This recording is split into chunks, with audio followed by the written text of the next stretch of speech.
नमस्कार। हम बात करने वाले हैं सादाम यादव हत्याकांड के बारे में, जो कबीरधाम जिले बेमेतरा का रहवासी था, गौ सेवक जिसकी निर्मम हत्या कर दी गई, जिस हत्या की वजह से यहाँ कुछ लोगों द्वारा कलेक्टर को ज्ञापन सौंपने की कोशिश की जा रही है। ज्ञापन में उनके कथन अनुसार 1 करोड़ रुपए की मांग, उनके परिवार को किसी एक को सरकारी नौकरी की मांग की जा रही है। और इस ज्ञापन में ये भी कहा गया है कि इसमें हमको सीबीआई की जांच करवानी है। इनके कहे अनुसार यह मुद्दा जातिवाद पर टिका हुआ है और ये मुद्दा तूल पकड़ता जा रहा है। देखा जाएगा कि आगे ये मुद्दा कहाँ तक जाता है। आइए उनसे सीधे जुड़ते हैं और उनसे बात करने की कोशिश करते हैं। बेहतरीन खबरों के लिए बने रहिए। खबर नंबर 1, मैं अशोक गोस्वामी। आप लोग आज जो ज्ञापन सौंपने आए हैं उसके बारे में विस्तार से। हमारा शांत छत्तीसगढ़ पूरे प्रदेश में विशिष्ट स्थान रखते हैं। बहुत शांतिपूर्ण माहौल है। यहाँ के माहौल को बिगाड़ने के लिए जिस दिन राम जन्मभूमि के मंदिर का लोकार्पण होने वाला था, उसके एक दिन पहले एक कौम के द्वारा हमारे पूरे छत्तीसगढ़ के माहौल को बिगाड़ने के लिए हमारे एक सीधे साधे परिवार के गौ सेवक साधाराम यादव को निर्मम हत्या करके एक मैसेज देने का प्रयास किया है। हिंदू मुस्लिम का जो एक भाईचारा है पूरे छत्तीसगढ़ में, वहाँ एक विध्वंसकारी सोच को इन लोगों ने जन्म देने का प्रयास किया है। और कहीं न कहीं जिस तरह से साधाराम यादव को न्याय मिलना चाहिए था, मुआवजे से उनका परिवार या फिर समस्त समाज को संतुष्टि नहीं मिल सकती, उसके लिए बहुत ही कठोर कार्रवाई की जरूरत होगी।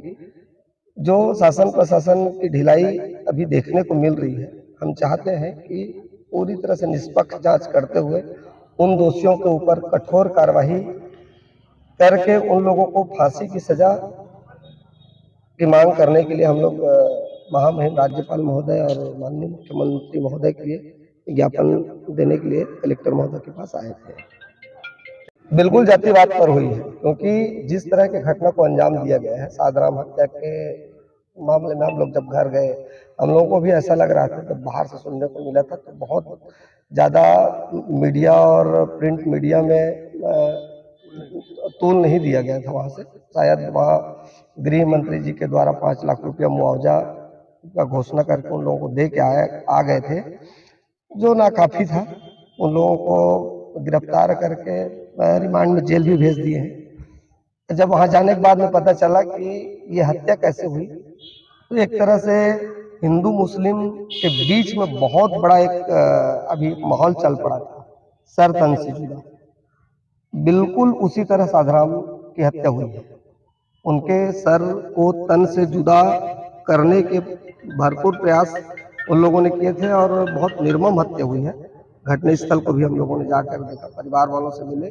उन लोगों का पारिवारिक बिल्कुल रिकॉर्ड नहीं है कि कहीं कहीं विवाद करे या विवादित हो, ऐसा बिल्कुल नहीं है। बहुत सीधे साधे परिवार से है। आप लोगों ने सीबीआई सीडीआई की मांग की है जी, तो क्या आप लोग जो पुलिस प्रशासन है उसकी जांच से संतुष्ट नहीं है? पुलिस प्रशासन की जांच से हम संतुष्ट हैं। अभी तक जिस तरह की कार्रवाई उन लोगों के ऊपर होनी चाहिए थी, जैसे आप देखें उत्तर प्रदेश में योगी मॉडल को, योगी राज में ऐसा होता है कि अपराधियों को कहीं से भी कोई संरक्षण नहीं मिलता। हम ये आरोप नहीं लगा रहे हैं कि ये जो सरकार है वो आरोपियों को संरक्षण दे रही है, लेकिन उनके ऊपर कठोर कार्रवाई होनी चाहिए। जैसे उनके परिवार को मिलने के बाद में एक तरह से कहीं न कहीं सुरक्षित करते हुए उन लोगों को जेल भेज दिया गया और कार्यवाही खाना पूर्ति के नाम पे एक लड़के के जो दुकान है, जो बाहर के तरफ निकले हुए एक छज्जा है, वो छज्जे को बस तोड़ा गया। हम चाहते थे कि उनके पूरे घर को निस्तनाबूद करते हुए पूरा ढहा देना चाहिए। लेकिन इस पे बात ये भी उठती है कि ठीक है, आपका न्याय मांगना आपका उचित है, लेकिन गुनाह जुर्म जो है उस व्यक्ति ने किया, लेकिन घर उस व्यक्ति का अकेले का नहीं है, उसका परिवार भी। कहीं न कहीं इसमें उनके परिवार का भी, एक तरफ से मानवता का हत्या हुई तो क्या दूसरी तरफ भी?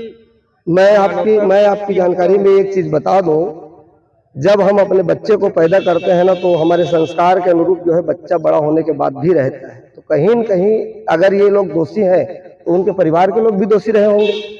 उनके परिवार में ऐसा एक माहौल बना रहा होगा, एक तरह से विवादित स्थिति बना के रखे रहे होंगे उनके मन मानसिकता में। जो ये बात एक षड्यंत्रकारी जो सोच चल रही थी, हम लोगों ने जाकर जब पता किया तो बताया कि ये लोग 8-10 दिन से उनके पीछे लगे, बहुत बारीकी से कितने समय आते हैं कितने समय जाते हैं। रात को 9 बजे अचानक सुनसान इलाके में उनके गले को दबा के, मुंह को बंद करके, पैरों को दबा के, जिस तरह से निर्मम हत्या हुआ है ना, वो एक सुनियोजित षड्यंत्र तरीके से जिस तरह से हत्या हुआ है, वो नहीं लगता है कि अचानक से एकाएक ये लोग बिना प्लान किए होंगे। इसके पीछे बहुत बड़ी साजिश तो है। आपका परिचय? परमानंद यादव, प्रांताध्यक्ष यादव ठेठवार समाज।